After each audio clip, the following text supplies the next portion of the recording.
Bagi kebanyakan orang tua dan anak-anak, menyeberang jalan atau mengejar angkutan umum dan bis sekolah mungkin adalah bagian yang paling beresiko dari aktivitas berangkat sekolah. Bahkan ada juga sebagian anak-anak yang hidupnya lebih beruntung yang masih dapat berangkat ke sekolah dengan diantar menggunakan kendaraan pribadi sambil melawan rasa kantuknya untuk bangun pagi-pagi. Namun itu semua belum seberapa dibandingkan perjuangan anak-anak ini yang bersemangat sekolah tinggi dengan mengabaikan resiko nyawa. Dan berikut On The Spot telah merangkumnya dalam 7 perjuangan anak sekolah yang mengharukan.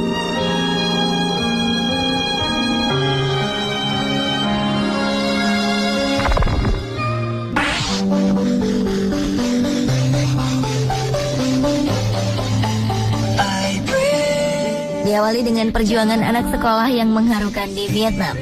Dalam kondisi normal, Sungai Nam Po yang menjadi sumber kehidupan masyarakat setempat biasanya mudah diseberangi dengan cara berjalan kaki karena airnya hanya setinggi sekitar 60 cm. Namun ketika air sungai naik dan arusnya deras, permukaan sungai bisa mencapai setinggi 1,5 meter. Dan itulah yang tengah terjadi di Samlang. Sungai banjir sehingga tak mungkin bisa dilalui dengan cara normal. Anak-anak di desa Samlang, Provinsi Dien Bien dekat Hanoi, Vietnam Utara, harus melalui pagi yang sangat menegangkan dalam perjalanannya pergi ke sekolah. Jalan yang biasa mereka lalui untuk ke sekolah banjir akibat kiriman hujan musiman. Tak tega melihat anak-anak gagal ke sekolah, seorang ayah akhirnya menemukan cara agar anak-anaknya bisa sampai di sekolah dengan selamat dan tidak basah kuyup. Ayah ini membawa kantong plastik besar dan setiap anak harus masuk di dalamnya. Kemudian pria tersebut akan berenang mengarungi derasnya aliran air untuk mengantar si anak ke seberang jalan menuju sekolahnya. Pengabdian yang sangat luar biasa ini direkam oleh guru mereka, Tong Timin. Pria tersebut memegang kantong plastik dengan satu tangan, kemudian tangan lainnya ia gunakan untuk berenang. Padahal arus air sangat deras. Sesampainya di tepi sungai, barulah ikatan plastik dilepas. Sungguh malah, kehidupan masyarakat di sekitar sungai ini tidak ada jembatan yang dibangun khusus agar kuat menahan derasnya terjangan banjir.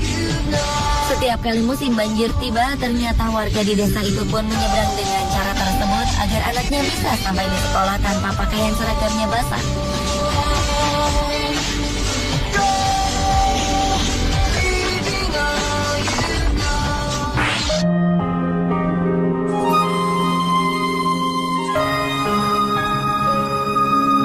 Selanjutnya di Cina, terlambat masuk sekolah mungkin merupakan kebiasaan yang dapat dimaklumi dari anak-anak ini.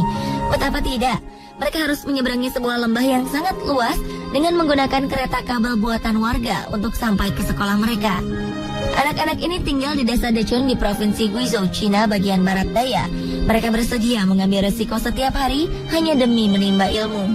Yang lebih mengejutkan lagi, ternyata kendaraan yang penuh bahaya ini merupakan sebuah kemajuan bagi anak-anak tersebut. Karena sebelumnya mereka harus berjalan kaki yang memakan waktu sekitar 5 jam. Keadaan ini baru berubah pada tahun 2002 ketika seorang warga setempat bernama Hui Defang membangun sebuah jalur lintas kabel yang sederhana. Sangat jauh perjalanan yang ditempuh anak-anak ini setiap hari untuk pulang pergi ke sekolah. Karenanya pria ini memikirkan cara untuk mempermudah anak-anak di sana pergi sekolah. Ia pun memutuskan untuk membangun sebuah kereta kabel bagi anak-anak. Jalur ini juga bisa menjadi alternatif yang lebih nyaman bagi sekitar 100 anak-anak di desa untuk menuju ke sekolah. Hui dan 20 warga desa lainnya bekerja sukarela selama 1 bulan untuk membangun sistem transportasi ini. Sekarang jalur kabel tersebut menjadi satu-satunya titik akses ke dunia luar bagi sebanyak 2.000 warga desa yang tinggal di Dechun.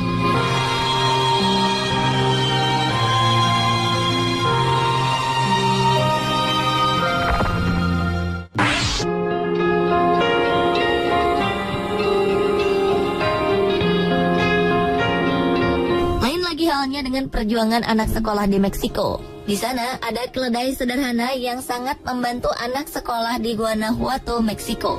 Pasalnya, transportasi umum di pedesaan Manuel Doblado sangat buruk dan banyak anak harus berjalan sekitar 5 km ke sekolah. Pemerintah daerah menyumbangkan 26 keledai ke kota Olla de Agua untuk membawa anak-anak ke sekolah tepat waktu. Seorang siswa sekolah dasar bernama Mariana Vargas kini pergi ke sekolah dengan keledai bernama Filemon.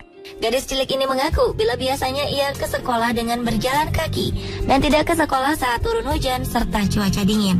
Kini ia bisa lebih cepat sampai ke sekolah dengan menunggangi keledainya. Ayah Mariana memberikan keledai ini sebagai alat transportasi murah untuk ke sekolah agar putrinya tidak merasa lelah karena perjalanan panjang.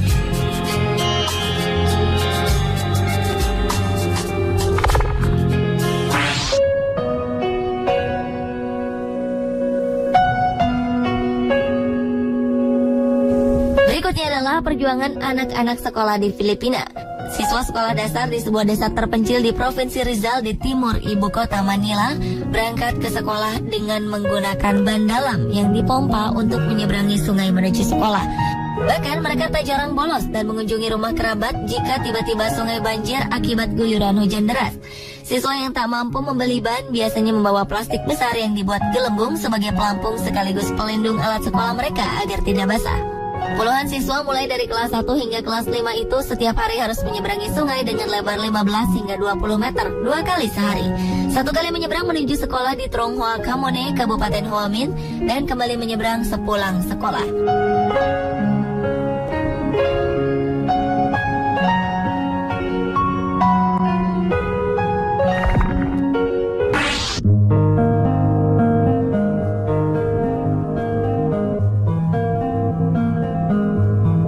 Masih dengan perjuangan anak-anak sekolah di Cina.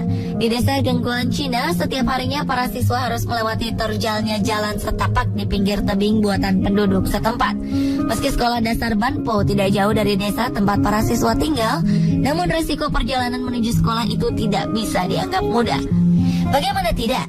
Setiap murid asal desa tersebut harus berjuang melawan kecepatan angin, tebing terjal, dan ukuran jalan setapak yang tak lebih dari setengah meter. Perjuangan itu belum selesai.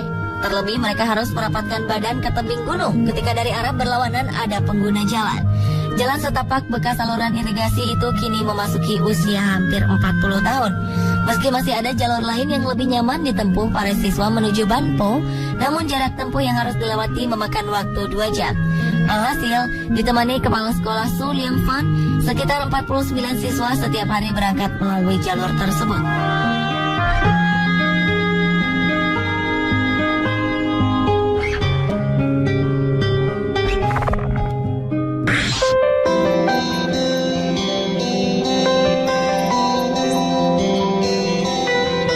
Perjuangan anak-anak untuk bersekolah tak hanya terkendala dengan sulitnya transportasi.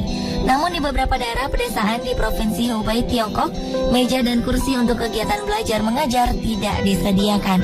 Bahkan siswa membawa sendiri perabotan ke sekolah, meskipun kadang-kadang ada bantuan dari kakak, adik, atau kakek. Ada lebih dari 5.000 siswa sekolah dasar dan menengah di kota Shunhei, tapi pemerintah hanya memberikan 2.000 meja. 3.000 anak lainnya harus membawa meja sendiri dari rumah.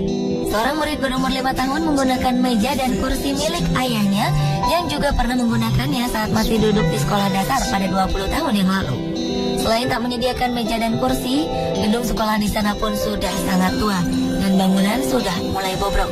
Di beberapa daerah bahkan tak ada uang untuk membayar guru.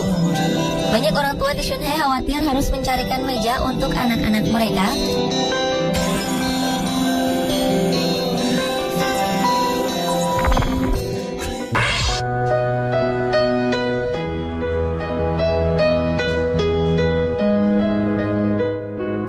Di negara lain, di Indonesia juga masih banyak anak-anak usia sekolah yang menghadapi kesulitan.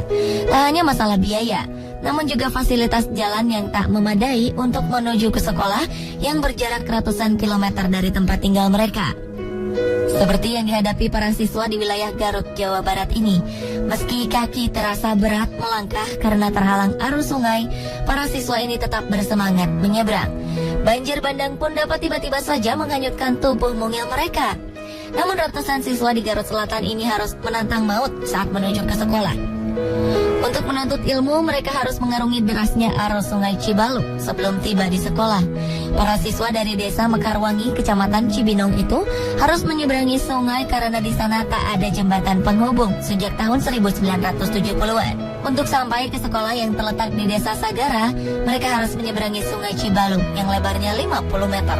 Mereka harus berbasah-basahan menyeberangi sungai sambil berpegangan tangan.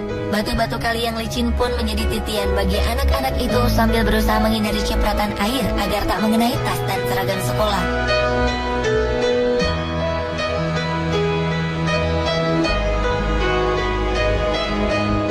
Pemirsa, itulah ketujuh perjuangan anak sekolah yang mengharukan versi On The Spot.